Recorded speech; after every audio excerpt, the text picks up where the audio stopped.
Allahumma salli wa sallim ala Sayyidina Muhammad. Assalamualaikum warahmatullahi wabarakatuh. Alhamdulillahi rabbil alamin. Wassalatu wassalamu ala ashrafil anbiya'i wal mursalin wa ala alihi wa sahbihi ajmain, amma ba'du. Allahumma sholli ala Sayyidina Muhammad wa ala alihi wa sahbihi wasalim. Sahabat rahasia kolbu rahimakumullah. Wudu adalah kegiatan membersihkan atau mensucikan diri dari hadas kecil maupun hadas besar yang melekat dalam anggota tubuh. Namun, ketika kita terkena hadas besar, biasanya harus melakukan mandi besar terlebih dahulu dan setelah itu baru berwudu. Sedangkan kalau kita hendak melaksanakan sholat, kita juga diwajibkan untuk mengambil wudu terlebih dahulu untuk terhindar dari hadas kecil yang melekat di tubuh kita.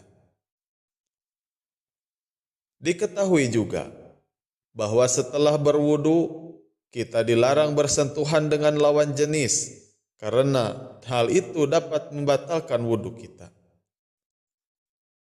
Lalu pertanyaannya, batalkah wudu jika bersentuhan dengan suami? Dan bagaimanakah dalilnya? Lalu siapa saja yang bisa membatalkan wudu bagi seorang perempuan yang sudah bersuami? Di sini kami coba terangkan pandangan dari 4 mahjab, yaitu mengenai hal tersebut. Untuk menjawab hal tersebut, mari kita bahas satu persatu. Yang pertama, pandangan Imam Syafi'i dan Imam Nawawi. Bagi sebagian besar masyarakat Indonesia, terutama umat muslim, mungkin lebih banyak mengikuti pendapat Imam Syafi'i. Menurut mahjab Imam Syafi'i dan Nawawi, seorang wanita yang telah berwudu lalu disentuh suaminya, maka batal wudunya. Karena itu bukan mahram, meskipun antara mereka berdua melakukan sentuhan dengan tanpa syahwat. Sebagaimana firman Allah Subhanahu wa taala, "Hei orang-orang yang beriman, apabila kamu hendak mengerjakan sholat, maka basuhlah mukamu dan tanganmu sampai dengan siku. Dan sapulah kepalamu dan basuh kakimu sampai dengan kedua mata kaki. Dan jika kamu junub, maka mandilah. Dan jika kamu sakit atau dalam perjalanan atau kembali dari tempat buang air atau menyentuh perempuan, lalu kamu tidak memperoleh air, maka bertayamumlah dengan tanah yang baik dan bersih." Quran Surat Al-Ma'idah ayat 6. Menurut Imam Syafi'i, adalah bersentuhan antara kulit laki-laki dan perempuan bukan mahram meskipun tanpa jima. Imam Syafi'i juga menggunakan dalil hadis yang diriwayatkan dari Ibnu Umar bahwa dia berkata, seorang laki-laki yang mencium istrinya dan menyentuh tubuhnya dengan tangannya merupakan bagian dari saling bersentuhan. Barang siapa yang mencium istrinya atau menyentuh kulitnya, maka hendaknya ia berwudu kembali. Hadis riwayat Malik dalam kitab Al-Muwatta. Dalam kitab Hasyiatul Al-Baizuri dikatakan, ketahuilah bahwa bersentuhan dapat membatalkan wudu jika terpenuhi 5 perkara.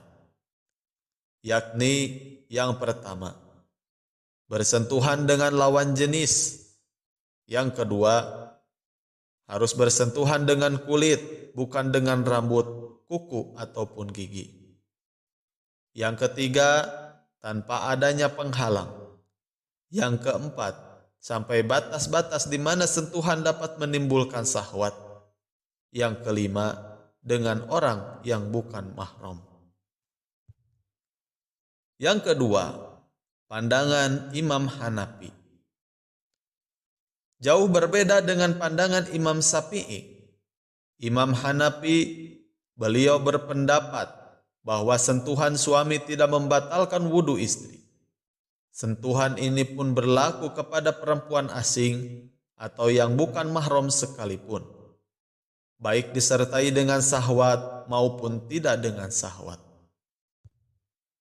Dalil yang dipergunakan oleh Imam Hanafi diantaranya hadis yang diriwayatkan oleh Bukhari dan Muslim sebagai berikut. Dahulu aku tidur di depan Rasulullah Sallallahu Alaihi Wasallam dan kedua kakiku ada di arah kiblatnya, dan bila sujud beliau menyentuhku. Menurut mazhab Hanafiyah, bersentuhan dengan perempuan tidak membatalkan wudu secara mutlak, baik dengan istri maupun perempuan lain yang bukan mahram sekalipun, baik bersentuhan dengan syahwat maupun tidak. Imam Syarkashi dalam kalangan mazhab Hanafiyah, beliau mengatakan, bagi yang mencium istrinya atau menyentuh kulitnya, baik dengan syahwat ataupun tidak, ia tidak diwajibkan berwudu. Kitab Al-Mabsut jilid 1 dan halaman 121. Dalil yang dipergunakan sebagai pegangan adalah sebagai berikut. Hukum asal adalah suci. Artinya, seseorang yang telah berwudu tidak serta-merta dapat batal, kecuali jika ada dalil syar'i yang sahih. Banyak terdapat dalil dari hadis Nabi Muhammad SAW bahwa Nabi SAW mencium Aisyah dan beliau tidak berwudu kembali. Di antaranya hadis berikut. Suatu kali aku tertidur di depan Rasulullah sementara kakiku berada di kiblatnya Rasulullah. Maksudnya ada di hadapan Rasulullah. Jika Rasul sujud, beliau menggeser kakiku. Dalam hadis lain, Aisyah juga pernah berkata, suatu kali aku tidak mendapati Rasulullah SAW di kasur. Lalu aku mencarinya dengan merabatkan tanganku. Lalu tanganku menyentuh dua telapak kaki Rasulullah SAW. Hadis riwayat Muslim. Maka makna menyentuh dalam Al-Ma'idah ayat 6 maksudnya adalah berjima. Ini sesuai dengan makna di ayat lain yang menceritakan tentang Sayyidah Maryam. Seseorang belum pernah ada yang menyentuhku. Quran surat Ali Imran ayat 47. Maksudnya, menyentuh di sini adalah berjima. Pendapat ini juga sudah dikuatkan dengan pendapat para sahabat. Di antaranya adalah Ali bin Abi Thalib, Ibnu Abbas, dan Ibnu Umar. Terakhir, ada pandangan dari Imam Malik dan Hambali yang menyebutkan bahwa sentuhan yang disertai dengan syahwat bisa membatalkan wudu. Kalau bersentuhan itu tidak melibatkan syahwat, maka wudunya tidak batal. Keterangan tersebut telah tertuang dalam kitab Al-Mabsut karya Samsuddin As-Saraki, yaitu tidaklah wajib berwudu karena mencium istri atau menyentuhnya baik dengan syahwat ataupun tidak. Ini adalah pendapat Sayyidina Ali radhiyallahu an dan Ibnu Abbas radhiyallahu an. Kalau menurut Imam Syafi'i wajib berwudu. Ini adalah pendapat Sayyidina Umar radhiyallahu an dan Ibnu Mas'ud. Persoalan ini merupakan persoalan yang diperselisihkan pada masa awal, sehingga dikatakan sebaiknya bagi orang yang menjadi imam bagi orang lain untuk berhati-hati dalam masalah ini. Sedang menurut Imam Malik, wajib wudu jika diiringi syahwat, lain halnya jika tanpa syahwat. Sahabat rahasia qalbu rahimakumullah, Lalu bagaimana cara kita menyikapi perbedaan pendapat ini? Ketika kita mendapatkan banyaknya pendapat para ulama mahjab, janganlah saling menyalahkan satu sama lain. Karena semua pendapat dari para imam tersebut semuanya memiliki dalil. Namun, dari keempat mahjab tersebut, pendapat yang lebih hati-hati, yakni pendapat mahjab Syafi'i. Karena menurut mahjab ini, jika kita berwudu kembali setelah terjadinya persentuhan kulit seperti dimaksud, maka wudu kita sah dalam pandangan semua mahjab.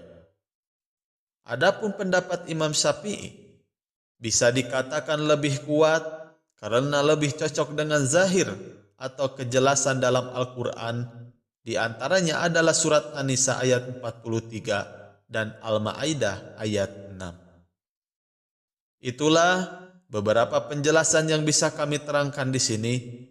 Jika di antara kita ada yang berbeda mahjab, maka diharapkan tidak saling menghina atau merasa benar sendiri. Diharapkan juga bisa lebih bijak dalam menyikapinya. Wallahu a'lam.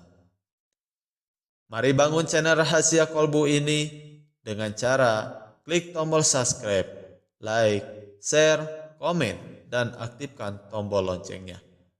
Jangan lupa tonton video berikutnya. Assalamualaikum warahmatullahi wabarakatuh.